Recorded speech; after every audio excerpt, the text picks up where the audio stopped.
This is the new BMW i7 M70, and it's a little bit like the new Apple iPhone 15 Pro because it has a little bit more performance and slightly sharper looks than the standard i7, but it's a lot more expensive. Now in this video I'm going to tell you all about the upgrades over the standard car, the exterior changes, the interior changes, some chassis changes and motor changes. I'm also going to see what it's like to drive and of course launch it to see how quick it is from 0 to 60 miles an hour. I'm Matt Watson and you're watching Carwow. Buy, sell, Carwow.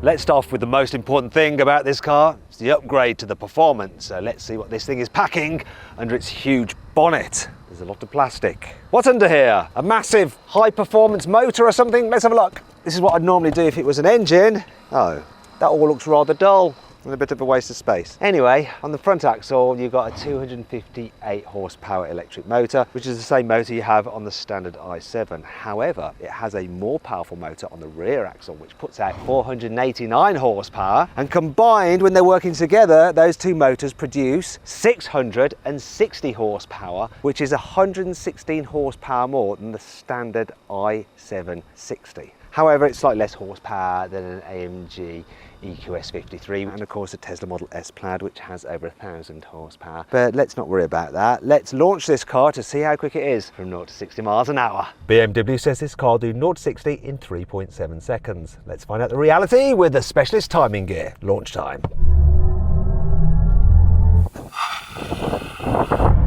Oh, the noise then when it took off. We got a time of 3.3 seconds. That was very quick. But how does it compare to what I've done in a Mercedes-AMG EQS 53?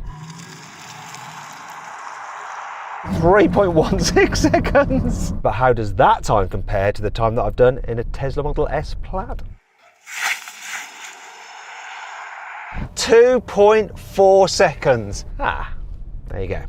To cope with the extra performance over a standard i7, BMW has fitted the M70 with some upgraded M performance brakes. There are other changes to the chassis as well to make this car more fun to drive. For instance, they've retuned the suspension with M Sport suspension, so the air suspension now has smaller chambers to make it slightly stiffer and sportier. Also, they've recalibrated the dampers to make them more responsive and the car more agile. Other changes include rear wheel steering as standard, once again to make the car feel more agile, yet also more stable at speed. They've even fitted some extra bracing in the front between the shock towers to make the car more responsive, and they've also given it active anti-roll bars to stop it leaning so much in bends. Then you also get slightly lighter alloy wheels for less unsprung mass, plus you can upgrade the tyres to sporty tyres. So, what does this all mean to how this car drives? It's time to find out. Right, let's try this car out on a twisty bit of Portuguese country road. So, have those upgrades really enhanced how this i7 drives? Does it turn it into a proper M-like kind of car? Well, I'll give it this. For a big car, it goes around corners pretty well. There's not much lean through the bends thanks to that active anti-roll system. And there's plenty of grip and loads of traction as well from the four-wheel drive system. And of course, loads of performance. But does the setup really encourage me to want to drive this car fast? Not really. I mean, ultimately, you do run out of grip when you push really hard into the corners because it's so heavy. And I really don't think that the changes to the chassis are that significant to really elevate this car into one that feels like a true M-like performance car. The power feels M-like performance-wise, but the handling and chassis upgrades aren't a big enough step, I don't think, over the standard i7. I mean, it's good, it's competent, it does a great job going down the road, but it's not why you'd buy it. You wouldn't go, oh yeah, the handling is so much better, it's so much more sporty and fun. I have to have the M70 version. The only real reason to get this car over a standard i7 is for the added performance, and the performance is utterly brutal. Let me just do this, look.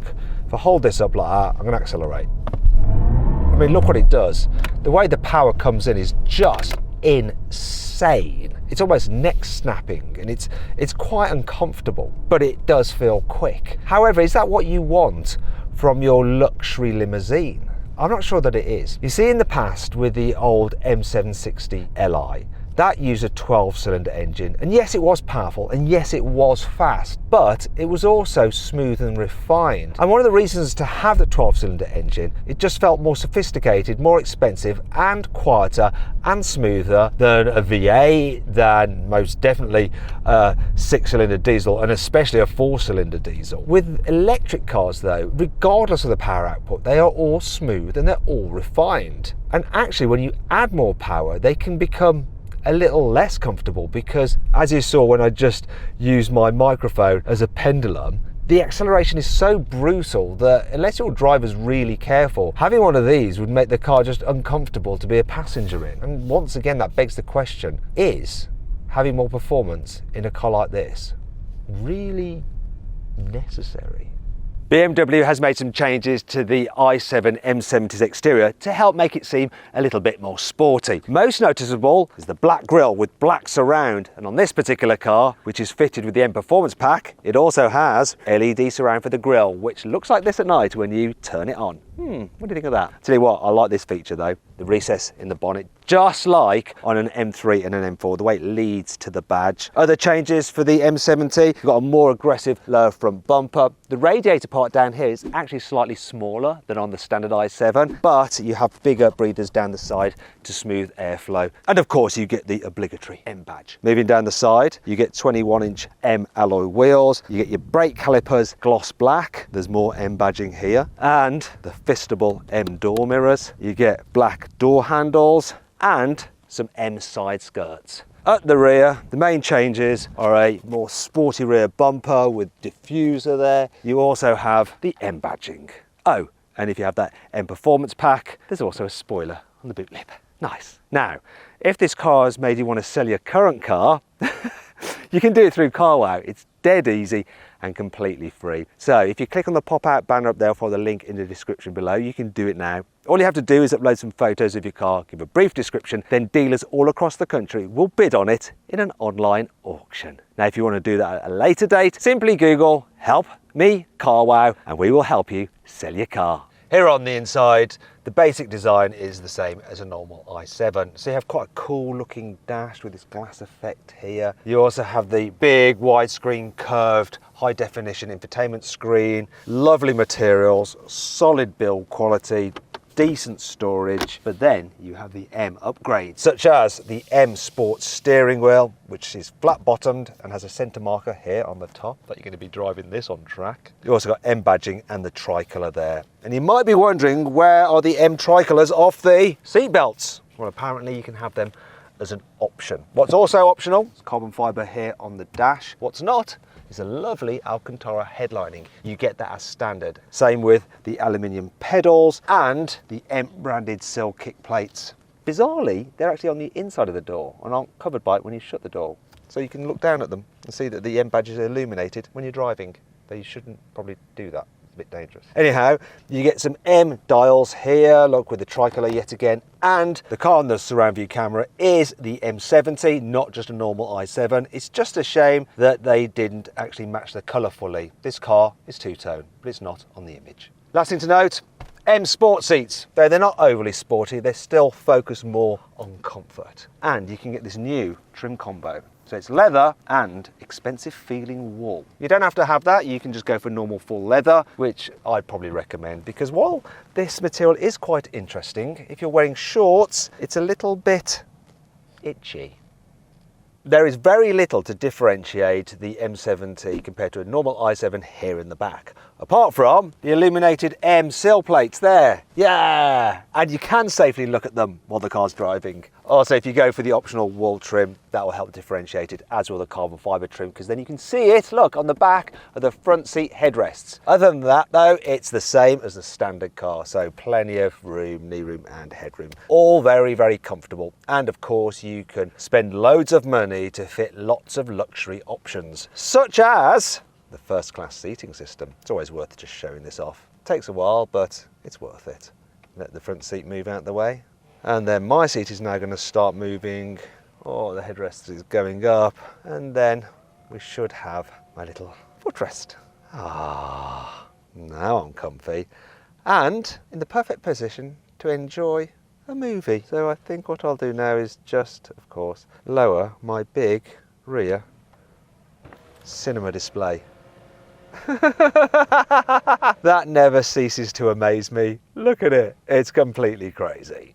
The boot capacity of the M70 version of the i7 is exactly the same as the standard car at 500 litres, which is big enough. However, it's smaller than the boot on an EQS 53. If you want to see my full in-depth video review of that car, click on the pop-out banner up there, follow the link in the description below. Also, a Tesla Model S Plaid has a boot capacity of 793 litres. Also, the Tesla has 150 litres of extra space underneath the bonnet. And you've already seen what's underneath the bonnet of this car. And that brings on to 5 annoying things about the BMW i7 M70. Normally, BMWs are slightly lighter than their competitors, but not in the case of this i7 M70. It weighs in at 2.7 tonnes. By comparison, a Mercedes-AMG EQS 53 is 2.6 tonnes, and a Tesla Model S Plaid 2.2 tonnes. While you can get other trim options other than full leather dead cow everywhere, such as this, you can't actually get a proper full vegan interior on this M70 version of the i7 like you can the standard car. Don't know why, you just can't. This BMW i7 M70 is rather expensive. Starting price of £161,000. Add a few options and it could head into about £180,000. Then there's the small matter of depreciation. Large, expensive luxury BMWs don't hold their value the best. And then there's the added complication of electric cars seeming to devalue and depreciate quicker than ICE cars. What will that mean for the residuals of this? A lot of electric cars do this thing that when you're creeping along, just holding the car back on the brake, they make this noise.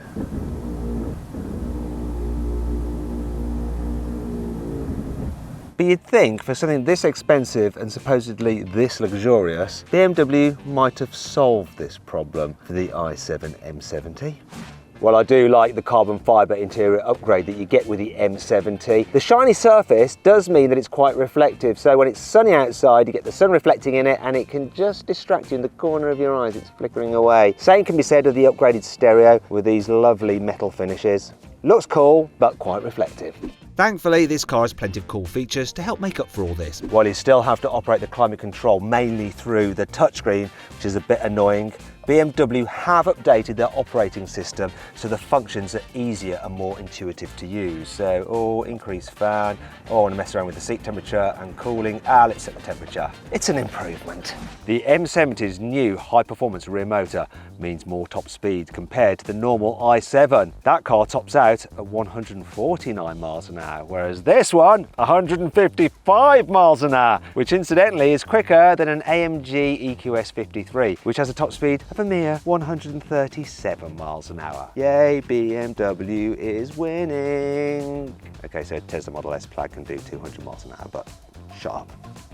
The M70 comes with launch control, and when you engage it, you get this suspenseful noise coming through the car, and the back wheels vibrate to make the car shake to build suspense and send pleasurable vibrations through your bottom.